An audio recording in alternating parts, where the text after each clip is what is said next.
ಲಂಚ ಲಂಚ ಲಂಚ.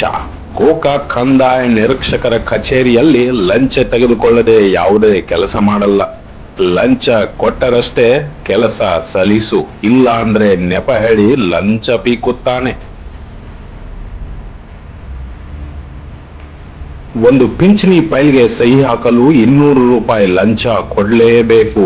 ಲಂಚ ಕೊಡದಿದ್ದರೆ ಆ ಫೈಲ್ ಮೇಲಿನ ಕಂದಾಯ ನಿರೀಕ್ಷಕ ಶಿವಾನಂದ್ ಹಿರೇಮಠ್ಗೆ ಡೌಟ್ ಬರುತ್ತಂತೆ.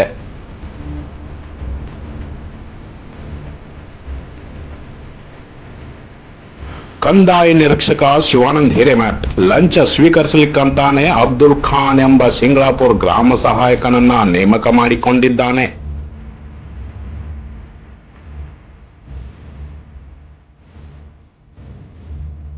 ಯಾಕಪ್ಪ ನೀನು ಲಂಚ ತೆಗೆದುಕೊಳ್ಳುತ್ತೀಯ ಅಂತ ಅಬ್ದುಲ್ ಖಾನನ್ನ ಕೇಳಿದ್ರೆ ಆತ ಹೇಳುವುದು ಹೀಗೆ: ಸಾಹೇಬ್ರು ಪಿ ತೆಗೆದುಕೊಳ್ಳಲಿಕ್ಕೆ ಹೇಳಿದ್ದಾರೆ ಅಂತ ಈ ಅಬ್ದುಲ್ ಖಾನ್ ಹೇಳ್ತಾನೆ.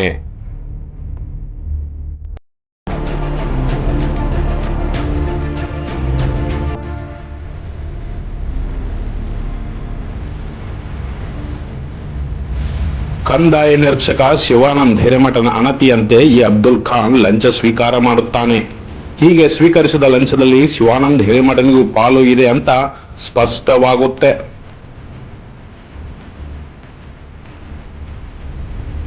ಈ ಸುದ್ದಿ ನೋಡಿದ ಮೇಲಾದರೂ ಗೋಕಾಕ್ ತಹಶೀಲ್ದಾರ್, ಎಸಿ ಹಾಗೂ ಡಿಸಿ ಅವರು ಕಂದಾಯ ನಿರೀಕ್ಷಕ ಶಿವಾನಂದ್ ಹಿರೇಮಠ್ ಹಾಗೂ ಆತನ ಸಿಬ್ಬಂದಿಯ ವಿರುದ್ಧ ಶಿಸ್ತು ಕ್ರಮ ಜರುಗಿಸ್ತಾರಾ ಅಂತ ಕಾದು ನೋಡಬೇಕಷ್ಟೇ.